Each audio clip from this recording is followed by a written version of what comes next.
भीष्म पितामह को बाणों की सैया क्यों मिली। हमारे हिंदू धर्म में कर्म की प्रधानता प्रारंभ से ही रही है। गीता में भगवान श्री कृष्ण ने स्वयं एक नहीं बल्कि अनेक बार ये बात कही है कि जो प्राणी जैसा कर्म करता है उसे वैसा ही फल मिलता है। लेकिन जब हम महाभारत का अध्ययन करते हैं तो हम पाते हैं कि पितामह एक ऐसे चरित्र हैं जिन्होंने जिस निस्वार्थ भाव से हस्तिनापुर की सेवा की थी वो शायद ही किसी अन्य ने की होगी, परंतु फिर भी उन्हें जो अपार कष्ट भोगने पड़े उनसे तो आप भली भांति परिचित ही हैं कि किस प्रकार से महाभारत का युद्ध समाप्त होने के बाद उन्हें कई दिनों तक नुकीले बाणों की सैया पर सोना पड़ा था। अब प्रश्न उठता है कि आखिर उन्हें ही क्यों इस प्रकार के अपार कष्ट भोगने पड़े। भीष्म पितामह 18 दिनों तक बाणों की सैया पर लेटे रहे। इस बीच कई वैद्य उनके उपचार के लिए बुलाए गए, परंतु वे उन्हें मना कर देते और कहते कि मुझे सूर्य के उत्तरायण होने का इंतजार है, बस तब मैं अपने प्राण त्याग दूंगा, तब तक ये सरसैया ही मेरी चिता है। वैसे आप तो जानते हैं कि वह ऐसा सिर्फ इसलिए कर पाए क्योंकि उन्हें अपने पिता महाराज शांतनु से इच्छा मृत्यु का वरदान प्राप्त था। हालांकि इस दौरान उनके सभी बंधु बांधव उनसे मिलने आते रहते थे, लेकिन जो प्रश्न उनके मन में था उसका उत्तर किसी के पास भी नहीं था। वे मन ही मन सोचते रहते कि आखिर उन्हें ही क्यों इस पीड़ादायक बाणों की सैया पर सोना पड़ा।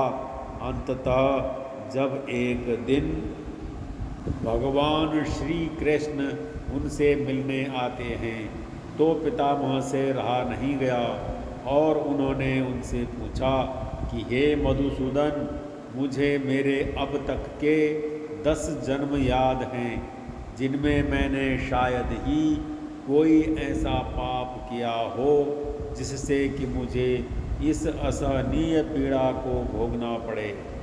फिर आखिर विधाता ने मुझे ही क्यों इस अपार कष्ट को भोगने के लिए चुना।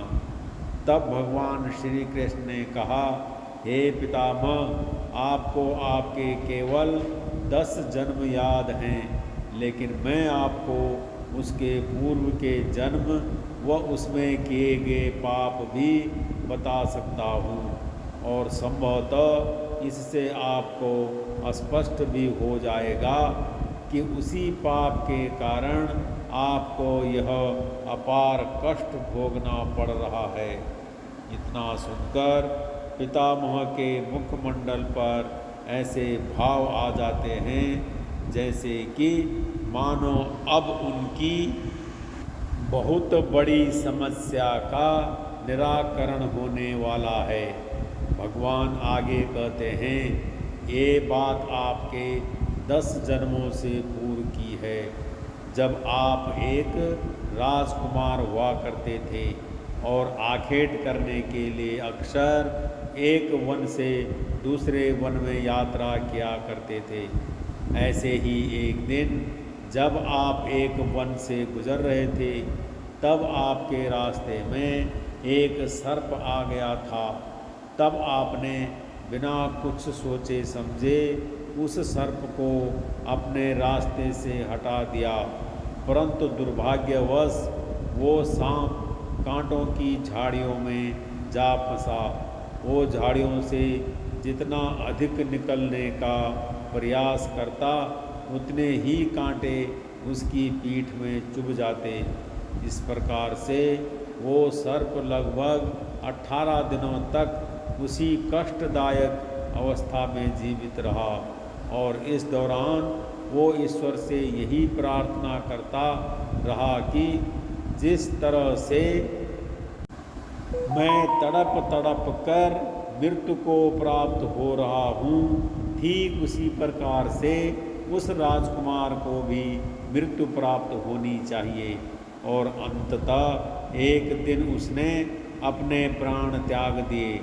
इसी वजह से हे पितामह, आप अपने उसी पाप का फल भोग रहे हैं। परंतु इतना सुनकर पितामह के मन में एक और नया प्रश्न जन्म ले लेता है।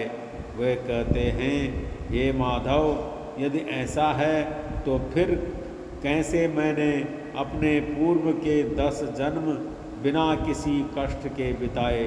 आखिर क्यों मुझे उस पाप की सज़ा उन जन्मों में नहीं मिली?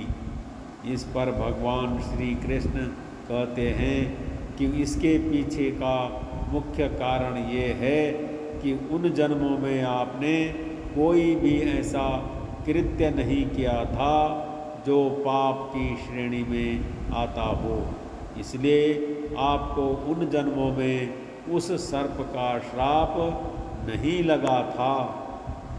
इतना सुनकर पितामह कहते हैं कि हे देवकी नंदन, कृपया मुझे बताएं कि आखिरकार इस जन्म में मुझसे ऐसी क्या भूल हो गई जिसकी वजह से मुझे इतने पुराने श्राप को भोगना पड़ रहा है।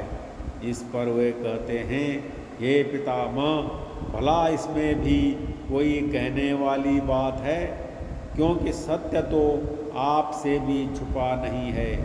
परंतु फिर भी यदि आप कहते हैं तो मैं आपको बता देता हूँ कि इस जन्म में जब आपने हस्तिनापुर की रक्षा करने का प्रण किया और साथ ही उसका पालन भी किया, परंतु फिर भी आपने हस्तिनापुर की गद्दी पर बैठने वाले उस अधर्मी और अल्प बुद्धि वाले अत्याचारी दुर्योधन का साथ दिया। बस यहीं से आपके पहले पाप की शुरुआत हो गई थी। इसके बाद आपने दूसरा पाप तब हुआ जब आपकी आँखों के सामने उस भरी सभा में पांडवों के साथ द्यूत क्रीड़ा में छल और आपकी कुलवधू का चीर हरण हुआ, परंतु नहीं आपने उस कपटी शकुनी को टोका और न ही दुर्योधन दुशासन को ऐसा करने से रोका।